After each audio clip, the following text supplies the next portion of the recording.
Welcome to VSL News. We bring you the scrutinized global events and facts onto your table. आज weekend है, Sunday, और आज बात करेंगे एक खास मुद्दे के बारे में। मुद्दा बड़ा नहीं है, बहुत छोटा है, लेकिन बहुत बड़ा भी है एक ही टाइम पर। जी हाँ, आज हम बात करेंगे सेहत के बारे में। हम देख सकते हैं कि मौसम चेंज हो रहा है। आप में से बहुत सारे लोग बीमार भी पड़ रहे होंगे। कारण हो सकता है इम्यूनिटी वीक हो सकता है कुछ लोगों को इन्फेक्शन हुआ हो, जो कि आपने किसी से वो इन्फेक्शन ग्रैस्प कर लिया हो, मतलब कॉन्टेजियस इन्फेक्शन जिसको हम शब्द इस्तेमाल करते हैं अगर सही से यूज़ करें तो। सेहत के बारे में जब हम बात करेंगे तो टॉपिक वो पकड़ेंगे, एक सवाल वो पकड़ेंगे जो आपकी रोज़ की ज़िंदगी को अफेक्ट कर रहा है।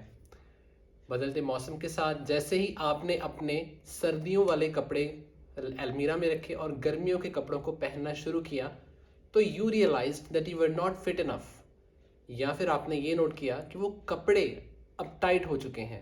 मसलन आपका शरीर जो है वो या तो थोड़ा मोटा हो चुका है या आपने वजन गेन कर लिया हुआ है। मैंने दो बातें कही, या तो शरीर मोटा हो चुका है या आपने वजन गेन कर लिया है। इन दोनों बातों में ज़मीन आसमान का फ़र्क है। एक बातों में आपका मास है और दूसरी बात में आपका वेट।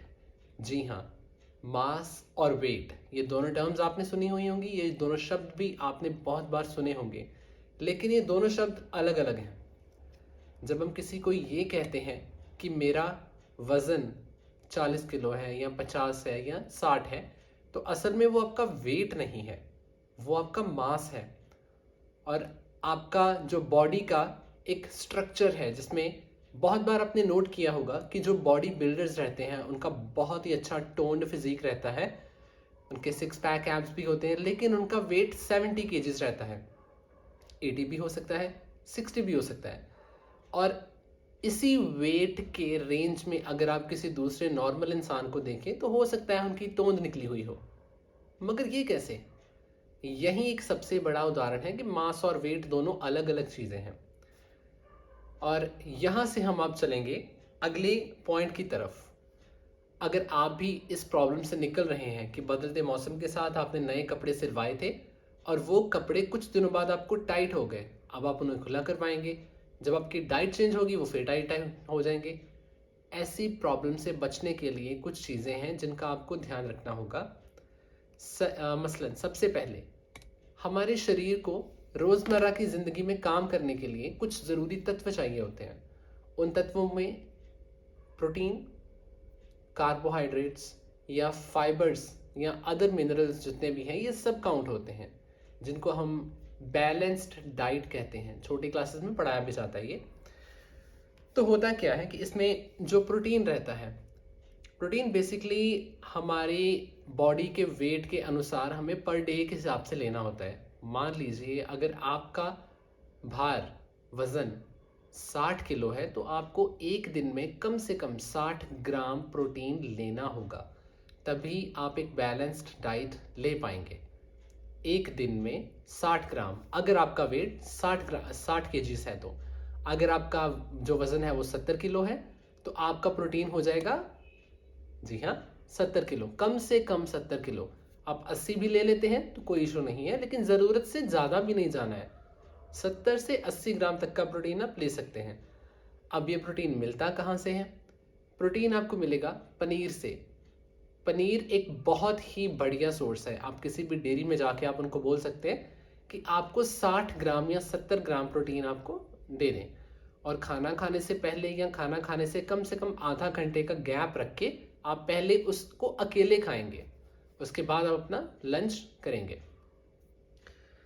दूसरा सोर्स है सोया चंक, जिसको आप न्यूट्री भी बोलते हैं। उससे भी आपको प्रोटीन मिलता है। वो बहुत रिच रहते हैं प्रोटीन में। 10 रुपए का एक पैकेट मिलता है जिसका 45 ग्राम से 50 ग्राम तक इसकी क्वांटिटी हो सकती है। अगला है जैसे अखरोट, बादाम, दालें, इन सब से आपको प्रोटीन मिलेगा। एक दिन में इन सब चीज़ों में से कुछ चीज़ें आप ले सकते हैं ताकि आपका 60 से 70 ग्राम या फिर आपका जितना वज़न है उतने ग्राम तक का प्रोटीन आपको मिल जाए। दूसरा है कार्बोहाइड्रेट्स।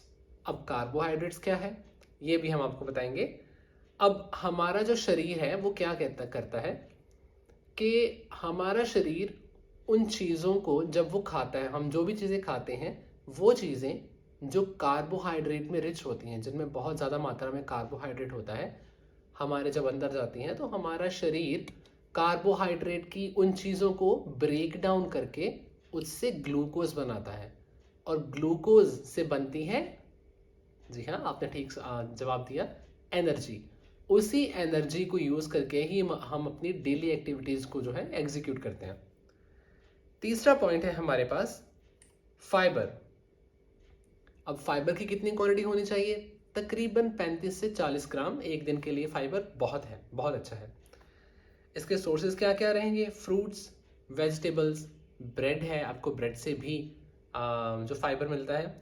इसके बेनिफिट्स क्या क्या है? बेनिफिट्स में आएगा आपका डाइजेस्टिव सिस्टम एक तो अच्छा रहता है, या फिर अगर आपको कोई चोट लगी हुई है, चोट के ऊपर जो जख्म के ऊपर कवर आता है, वो कवर भी इसीलिए आता है, या आपके जो WBC हैं और फाइबर्स जो हैं वो आपकी स्किन के लिए अच्छे होते हैं।